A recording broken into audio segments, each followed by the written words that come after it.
જોઈ રહ્યા છો સંદેશ ન્યૂઝ આપની સાથે હું ભાવિની ને મહત્વના સમાચારથી શરૂઆત કરીએ તો વડોદરામાં દવાઓને લઈને સૌથી મોટા સમાચાર સામે આવ્યા છે।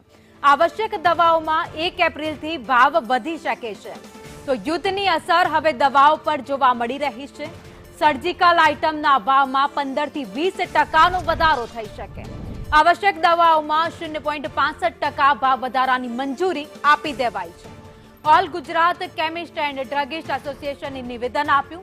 ऑल गुजरात सर्जिकल एसोसिएशने पण निवेदन आप्યું કે પ્લાસ્ટિકના ભાવ વધતા સર્જિકલ આઇટમમાં તેની અસર દેખાય છે।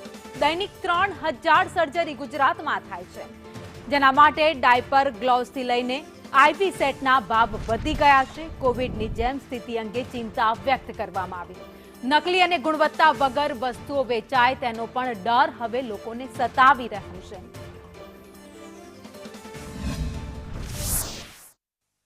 ઈરાન ઇઝરાયલ યુદ્ધની જ્વાળાઓ હવે દવાઓ સુધી પહોંચી છે અને દવાઓ ક્યાંક મોંઘી થાય, સર્જિકલ આઇટમ મોંઘી થાય તેવા પ્રકારની પરિસ્થિતિ હવે ઉદ્ભવી છે। તે અંગે જે ચર્ચા કરીશું આપણી સાથે ઓલ ગુજરાત સર્જિકલ એસોસિએશનના કેતન શાહ છે અને બરોડા સર્જિકલ એસોસિએશનના ભદ્રેશભાઈ દોશી છે અને all Gujarat chemist and druggist એસોસિએશનના અલ્પેશભાઈ પટેલ છે, તેઓ પણ પ્રમુખ છે।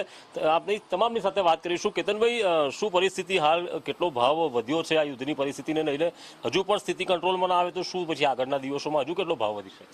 અત્યારે હાલની પરિસ્થિતિને જોતા સર્જિકલ દરેક પ્રોડક્ટ, કારણ કે એ પ્લાસ્ટિકને રિલેટેડ છે એટલા માટે એમાં 15 થી 20% વધારો આવેલ છે અને આવનારા સમયમાં જો કદાચ હજી ક્રૂડ અપ જશે તો 20%થી પણ ઉપર ભાવ વધારો થઈ શકે છે। સામાન્ય કયા કયા રેટ વધ્યા છે? કોઈ સાધારણ નામ જણાવશો? 4-5? ઓકે, સર્જિકલ ગ્લોવ્સમાં જે અત્યારે એક્ઝામિનેશન ગ્લોવ્સ જે માર્કેટમાં હોલસેલ ભાવ 240 હતો, અત્યારે એક્સપેક્ટેડ 290 રૂપિયા જેવો થઈ ગયો છે।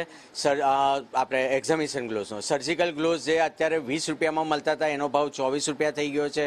સિરિંજીસ હતી તે 2.5-3 રૂપિયામાં મળતી હતી, અત્યારે 3.5-4 રૂપિયા જેવો ભાવ થઈ ગયો છે। ડિપેન્ડ્સ ઓન કંપની, અલગ અલગ કંપની। આઈવી સેટ છે તે અત્યારે ભડકે પડે છે, કારણ કે આઈવી ફ્લુઇડ જે આપણો બોટલ ચડાવ, ગ્લુકોઝ બોટલ ચડાવવાનો આવે એની જોડે એનો વધારે ઉપયોગ થાય। એ આઈવી સેટ અત્યારે જે 5-7 રૂપિયામાં મળતા હતા એ અત્યારે એનો ભાવ સીધો 10 થી 12 રૂપિયા ક્વોલિટી વાઇઝ થઈ ગયો છે। એટલે 20% સીધા વધી ગયા, આરામથી 20% જેવો વધારો। જો સ્થિતિ હજુ પણ જો વણશે તો પછી આ 50% સુધી જઈ શકે, ક્યાં સુધી જઈ શકે, શું લાગે છે? હા, લગભગ 30 થી 35% જેવું બીજો વધારો આવી શકે।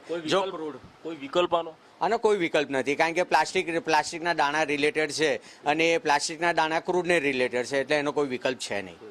ભદ્રેશભાઈ, બરોડાની શું પરિસ્થિતિ સર્જિકલ માર્કેટમાં? યુનિવર્સલ છે ને પરિસ્થિતિ, I think it's common for entire nation કે ગ્લોબ। એમાં કંઈ, અને ક્રૂડની જ્યાં વાત કરો તો કદાચ સિમ્પલ છે કે ડાયરેક્ટ અને ઇનડાયરેક્ટ બંને જ એની ઇફેક્ટ મળશે। અમારું લોકલ લેવલ પર કદાચ તકેદારી રાખવાની અમારી જવાબદારીમાં જે આવે એ છે કે કોઈ તકવાદીઓ આનો દુરુપયોગ કરીને કોઈ ખોટી લૂંટફાટ કે ગેરસમજ ના ફેલાવે, એ ખાસ અમારે ધ્યાન રાખવાની જરૂર। બાકી ભાવ વધવાનું જ્યાં સુધી છે કોઈના કંટ્રોલમાં અમારા લેવલ પર એટલે નથી કે દરેક કંપનીના સર્ક્યુલર મેસેજીસ આવી ગયા, ભાવ વધીને પણ આવી રહ્યા છે, પણ સર્ક્યુલર પણ આવ્યા કે કોઈ પણ ઓર્ડર મૂકતા પહેલાં ભાવની ચોખવટ કરવી, દરેકમાં ભાવ વધી રહ્યા છે। નાની નાની કન્ઝ્યુમેબલ્સમાં સમજો કે ઘરડા વ્યક્તિના એક ડાયપર જેવી વસ્તુ પણ તમે સમજો કે જેમાં રોજિંદી એક સામાન્ય માણસ માટે આમ પણ એક ખૂબ મોંઘું પડતું હોય, એમાં એક પેકેટે 20 થી 30 રૂપિયાનો રાઇઝ લગભગ છેલ્લા 15-20 દિવસથી ઇમ્પ્લિમેન્ટ દરેક કંપનીઓએ કરેલો છે।